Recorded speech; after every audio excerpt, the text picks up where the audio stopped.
자, 안녕하세요. 반갑습니다. 12월 28일 주식 정리해드리는 주정남. 오늘도 시장 정리부터 먼저 시작해 보도록 하겠습니다. 자, 들어가기 전에 구독과 좋아요, 알림 설정 한 번씩 부탁드리고요. 지금 나오고 있는 내용들 하나씩 보도록 하자면, 일단 뉴욕 증시 같은 경우에는 페드 내년 금리 인하 기대감이 계속되는 가운데 이 3대 지수가 조금씩이나마 다 같이 올라가는 모습이 보여지고 있습니다.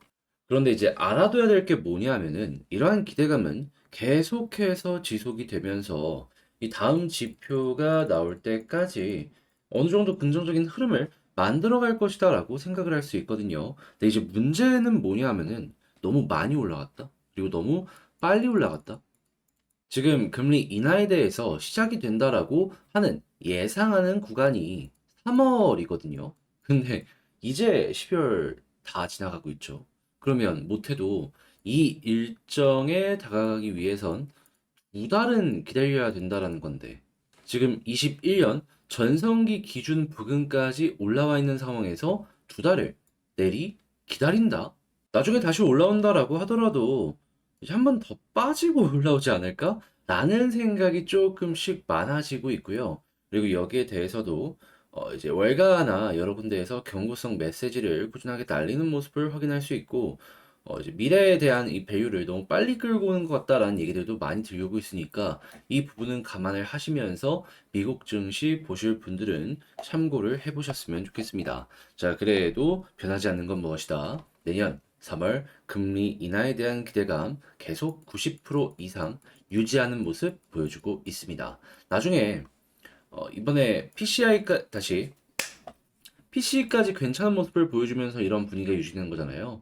다음 달 CPI랑 PPI까지 유지되는 모습이 보여지게 된다면은 거의 3월은 확정이다 라고 생각을 하시면서 보시면 될 것 같아요. 자, 그래서 이제 이러한 얘기들이 전체적으로 들려오고 있는 가운데 국제유가는 WTI 기준 74.11달러로 마이너스 1.93% 하락 마감하였고요. 채권은 급등에 달러는 약세, 금 가격은 상승 마감하게 되었습니다. 자, 그럼 이외에 우리가 봐야 되는 내용들 뭐가 있는지를 좀 살펴보도록 하자면요. 일단 요즘에 우리나라의 뉴스에 많이 안 나오고 있는데 러시아 이 서방의 제재가 굉장히 가파르게 올라오는데도 불구하고 잘 이 부분을 회피하는 모습이 보여주고 있습니다. 지금 원유 제재 성공적으로 회피했다라고 하면서 이 물량의 대부분을 중국과 인도로 수출을 하며 러시아 자체적인 이 원자재 수출 액수는 거의 최고치를 지금 찍고 있는 상황이다. 라는 부분 얘기 들려오고 있거든요. 그리고 뭐 재정 적자 같은 경우에도 1.5%에도 못 미칠 것으로 굉장히 좋은 결과가 보여주고 있다라고 하고 있기 때문에 이거는 일단 러시아 쪽 같은 경우에는 전쟁이 길어지더라도 뭐 좋을 건 없지만 뭐 나쁠 것도 없지 않나. 그럼 반대로 우크라이나 같은 경우에는 어떨까요? 지금 서방의 지원들도 하나씩 하나씩 끊기려는 모습이 보여지고 있잖아요. 그럼 이제 싸울 수 있는 동력 자체가 많이 꺾이게 될 테니까 원하든 원치 않든 반강제적으로라도 휴전이나 종전을 진행하지 않을까. 자, 그러면 여기서 이제 우리가 생각할 수 있는 부분은 무엇이다? 일단 이 러시아 쪽의 우위로 전쟁이 끝나는 모습이 보여진다라고 하더라도 어쨌든 전쟁은 끝나는 거니까 우크라이나 재건 관련된 내용으로 주목을 받을 가능성이 높고 지금 이 우크라이나 쪽에 들어가는 화약이 한국계 굉장히 많았다라고 하잖아요. 자, 우리나라 쪽에서도 한 발 걸칠 수 있을 것이다. 기대감 가지면서 보시면 좋고요. 그리고 추가적으로 전 세계는 러시아의 자원을 원합니다. 그런 만큼 러시아 관련해서 규제가 하나씩 하나씩 낮아지는 모습이 보여지게 된다면 다시 원자재 안정화를 통해 가지고 우리나라에서 이제 고생하는 몇몇 부분들이 해결이 되면서 그쪽 섹터의 종목들이 어느 정도 영업이익률을 확보하는 그러한 상황으로 천천히 가지 않을까 싶습니다. 자, 그래가지고 일단 이 부분에 따라서 이제 파생이 될 내용들이 많이 있으니까 한번 여러분들도 다시 한번 여러분들도 고민을 하시면서 관련 내용들 살펴보시면 좋을 것 같고요. 자, 그리고 이렇게 러시아 관련 내용이 나오는 가운데 중국 같은 경우에도 지금 내용이 나오고 있는데 일단 한국 찾는 중국 관광객이 2019년 대비해서 3분의 1 수준으로 지금 중국 경기도 많이 안 좋고 하다 보니까 좋은 수치를 보여주진 않고 있다라고 해요. 하지만 여기서 우리가 주목을 해봐야 되는 부분은 뭐냐 하면 여성 2030이 오면서 소비력은 오히려 늘어났다라고 하거든요.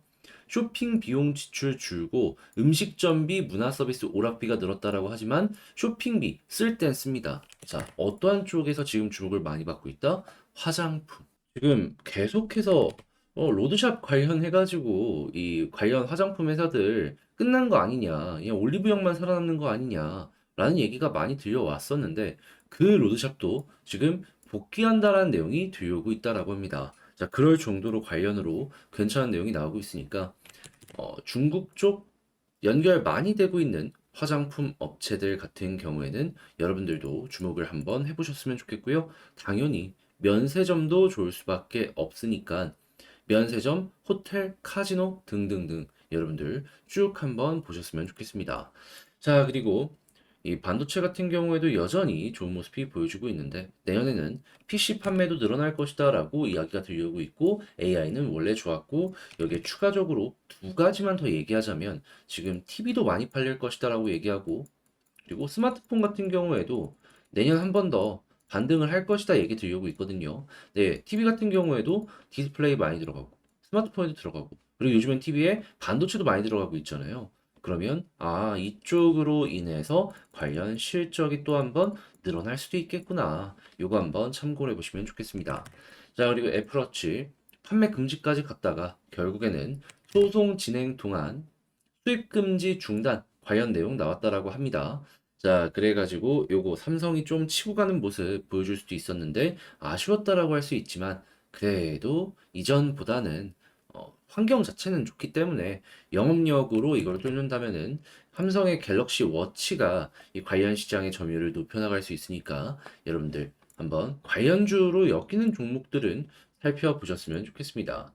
자, 그리고 올 글로벌 제약 핫 이슈 비만약 ADC. 네, 이거 내년에 더 불타오른다라고 하는데 다른 그 무엇보다 비만 쪽이 저는 최고라고 보거든요. 이유는 이 덴마크의 노보 그쪽 이 제약사 있잖아요.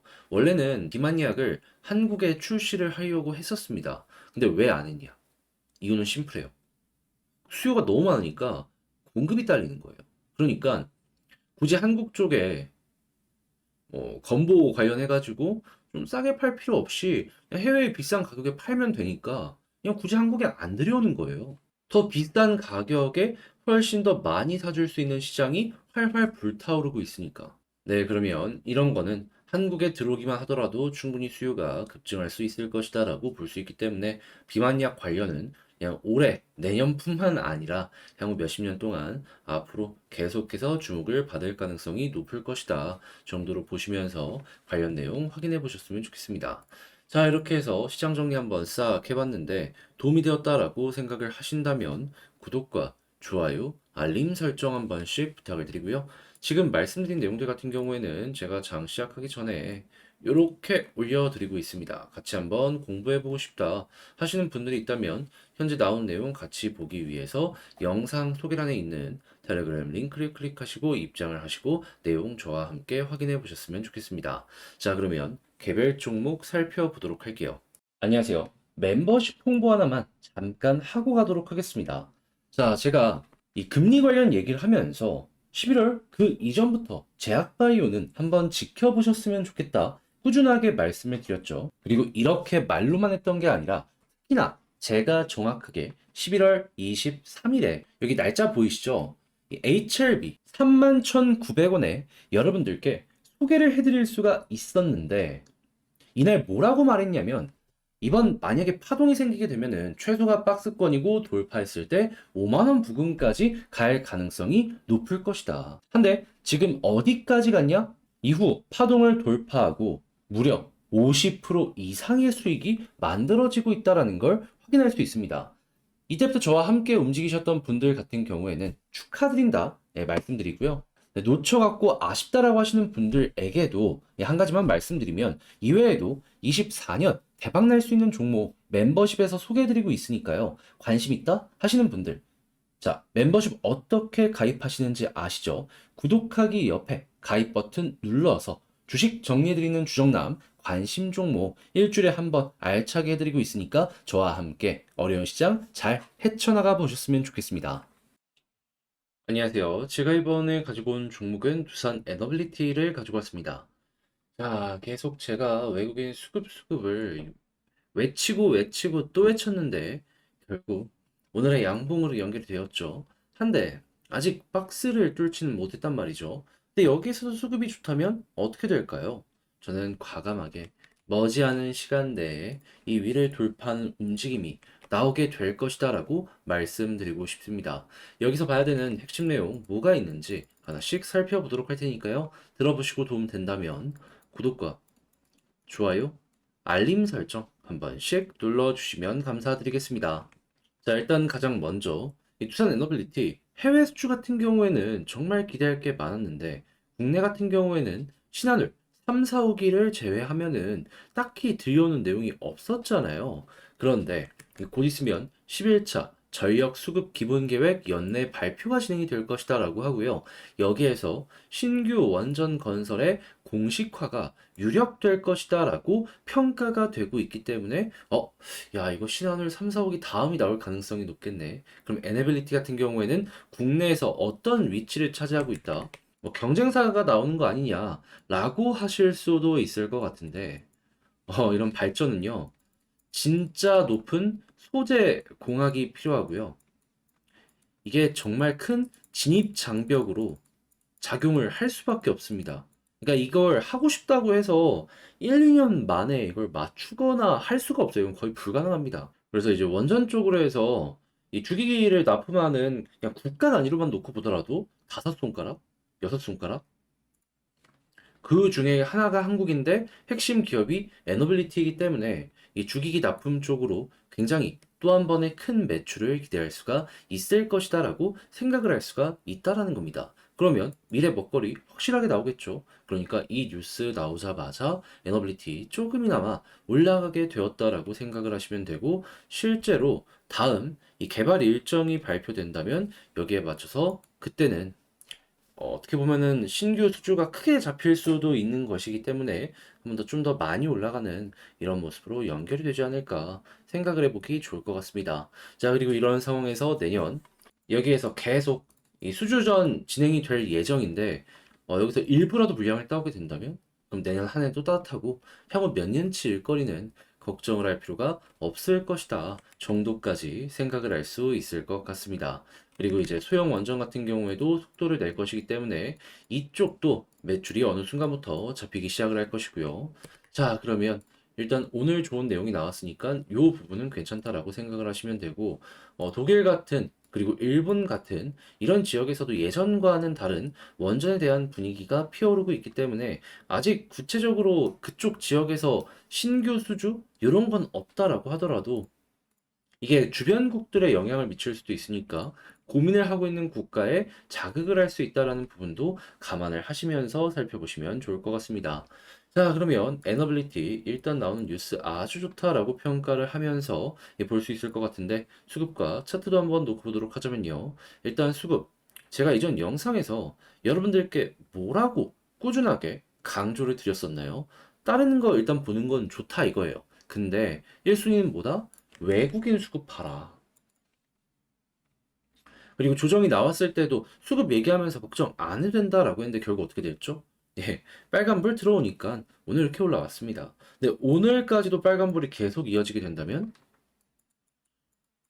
돈 쓴 만큼 힘 몰릴 거고 한 번 정도는 꿈틀거리겠죠. 자, 그래가지고 기관 쪽까지 같이 해준다면 더욱더 좋겠지만 그게 아니라 더라도 외국인 좋은 모습이 보여지게 된다면 그냥 편안하게 보도록 하자라는 걸 일단 말씀드리고요. 자, 그리고 이런 상황에서 베스트는 21선 위에서 횡보하는 것이 될 것이며 여기를 지지라인으로 보시면 됩니다. 마지노선은 61선 보시고 그리고 여기서 이 초록색 선 121선을 돌파하는 모습이 보여지게 된다면 일단 241선이긴 한데 저는 이 부분보다 핵심은 여기라고 보거든요. 여기를 돌파하는 모습이 보여지게 된다면 481선까지는 과거에 그랬던 것처럼 한 번에 쭉쭉 가는 모습 여러분들 기대를 해보셨으면 좋겠습니다. 근데 만약에 이 위에서 자리를 잡는다면 여기서 이제 기대할 수 있는 건 무엇이냐? 매물이 많이 쌓여 있는 부분이 2만 원이거든요. 근데 그 아래가 좀 비어 있어요, 공간적으로. 네, 이 부분을 계속 얘기하는 부분은 역시나 여기가 변동성을 좀 크게 만들어줄 수 있는 구간이다 보니까 설명을 드리는 거거든요.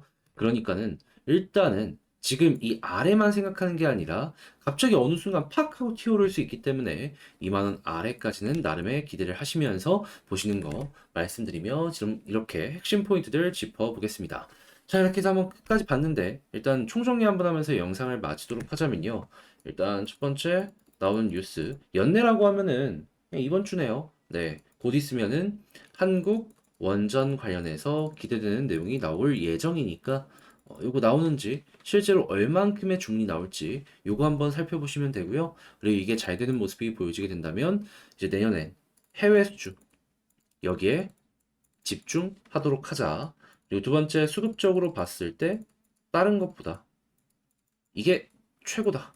외국인 꼭 보시고요. 지지라인 베스트는 21선인데 그래도 넉넉하게 61선 위까지 보면 좋을 것 같고 올라갔을 때 240 돌파하면 480 그리고 순식간에 이 위에까지 자리를 잡는다면 2만 원까지 노려보자 말씀드리며 이렇게 정리를 마치도록 하겠습니다. 자, 여러분, 제 영상이 여러분들께 도움이 되었다면 구독과 좋아요, 알림 설정 한 번씩 눌러주시면 너무나 감사드리겠고요.